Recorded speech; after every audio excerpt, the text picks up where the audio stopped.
Welcome to the Deep Dive. Glad to be here. Today, we're diving into Lowe's Companies Incorporated. Trying to see if it's a good fit for your portfolio, right? Exactly. You know Lowe's, the second largest hardware chain? Both in the US and worldwide, yeah. We've got a Wikipedia article on them, some financial summaries. And some analysis from Zacks. Should give us a pretty good picture. To really get a handle on a company, gotta look at their history. How they got where they are. Right. And Lowe's started back in 1921. 1921. A small-town hardware store back then. Wow. And now this huge publicly traded company. Quite a journey. A real turning point was in the 1940s. What happened then? They saw the post-World War II construction boom coming. Oh, smart. So they narrowed their focus to building materials. Makes sense. And they cut out the wholesalers. Lower prices, I bet. Exactly. Attracted a lot of customers that way. So how did they go from one store to all over the country? Well, they made some strategic acquisitions. Right. Eagle Hardware and Garden in 1999 was a big one. Helped them grow quickly, I imagine. Really expanded their footprint across the U.S. But their international ventures haven't done as well. Yeah, the sources mentioned some failures in Australia and Mexico. And they just sold off their Canadian operations too, right? Seems like they're sticking to the U.S. now. Where they're doing pretty well. Number 2 in market share, right behind Home Depot. But ahead of Menards, Leroy Merlin, B&Q, and OBI. That's a pretty strong position. When their financials reflect that. Revenue's been growing steadily. Hit $86.38 billion in 2023. With a net income of $7.726 billion. Not bad at all. There was a big jump in 2020, though. During the pandemic. Yeah, quarterly revenue shot up to $27.3 billion. All those people stuck at home doing projects. Exactly, and Lowe's was ready for them. Interesting that 75% of their revenue comes from DIRs. Really shows who their target market is. Important for investors to know that. Absolutely. So what about their innovation pipeline? What are they doing for the future? The sources don't give a ton of detail.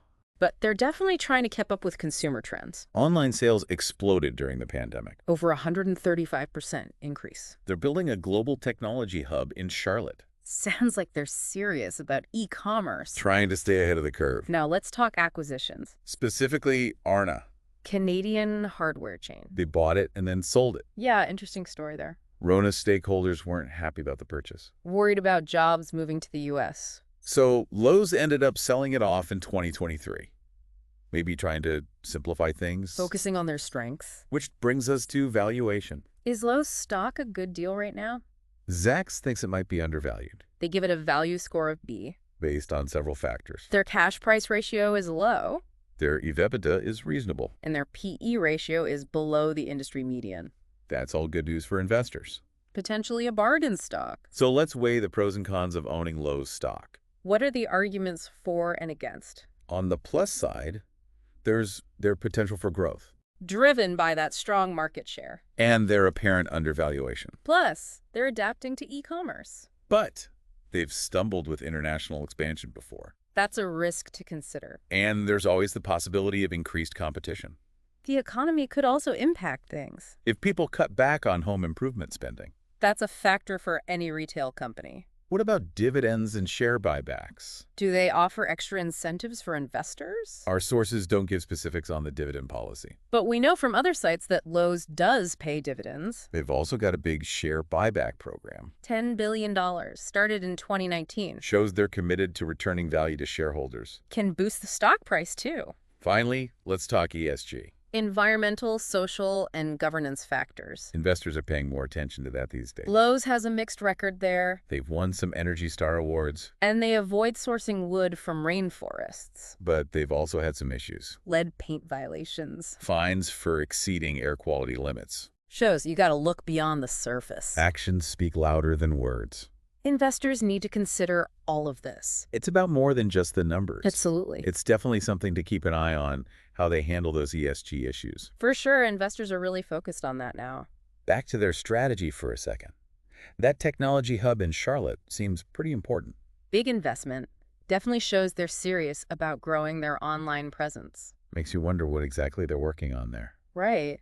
New tools for project planning, maybe. Virtual design consultations. Maybe they're partnering with other tech companies. Lots of possibilities in the home improvement space. And for investors, that innovation pipeline is key. Helps them stand out from the competition. Speaking of standing out, we've talked about financials and all that. But what about their brand? How are they perceived? Yeah, the intangible value of their brand, customer loyalty. That emotional connection people have with Lowe's. They've been around for a long time, built a good reputation. Trusted source for home improvement. And that trust translates into repeat business. Word-of-mouth marketing. People choose Lowe's because they know what to expect. Maybe not the flashiest company. But they're reliable. And in a world that's constantly changing, that's valuable. So to recap, Lowe's is established, financially solid. Strong brand.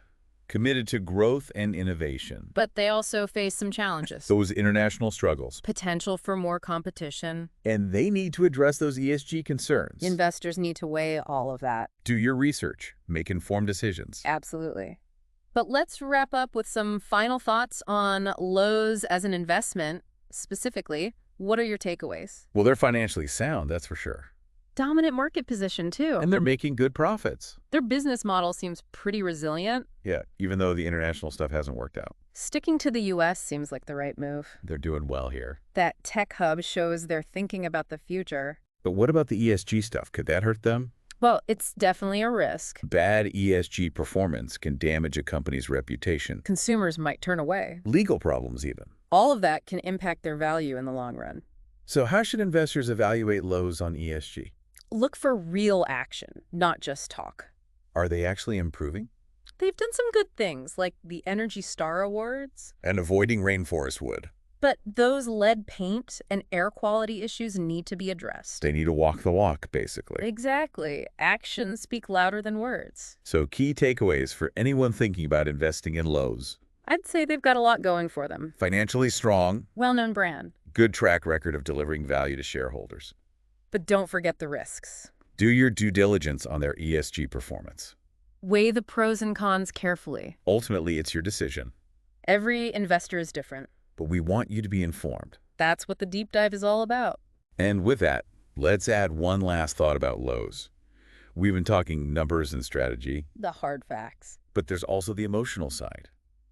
How people feel about the company. You mean that sense of trust we talked about earlier? Yeah, Lowe's is more than just a store to a lot of people. They're a partner in making their homes better. They rely on Lowe's for advice and support. And that's something money can't buy. It's a real asset for Lowe's. Definitely something for investors to consider. So, big picture, Lowe's has come a long way. From a small town store to a major player. They're adapting to the times, trying to stay ahead of the curve. Potential for growth, but some challenges too.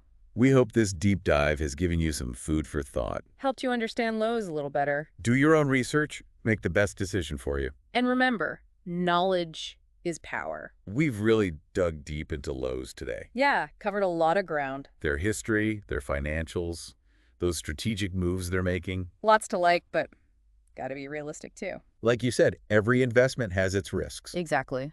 Gotta look at both sides. Their market share is impressive, though. Definitely a leader in the space. And they seem to get the DIY customer. That's their bread and butter. Plus, they're not ignoring the online world. That technology hub is a good sign. Shows they're adapting. Can't stand still in this business. But we can't forget about the ESG stuff. It matters. More and more these days, investors are watching. It's not just about profits anymore. Right. It's about sustainability, responsibility, doing the right thing. And Lowe's has work to do there. Some good things, some not so good. Like we said, actions speak louder than words. Investors need to see real progress.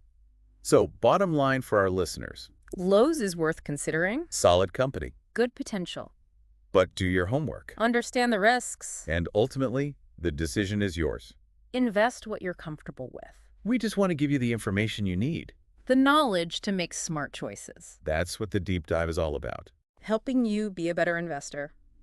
Thanks for joining us today. Always a pleasure. And if you're watching on YouTube, don't forget to subscribe. Hit that bell for notifications, too. We'd love to hear your thoughts in the comments. Let us know what stocks you'd like us to cover. Until next time, happy investing.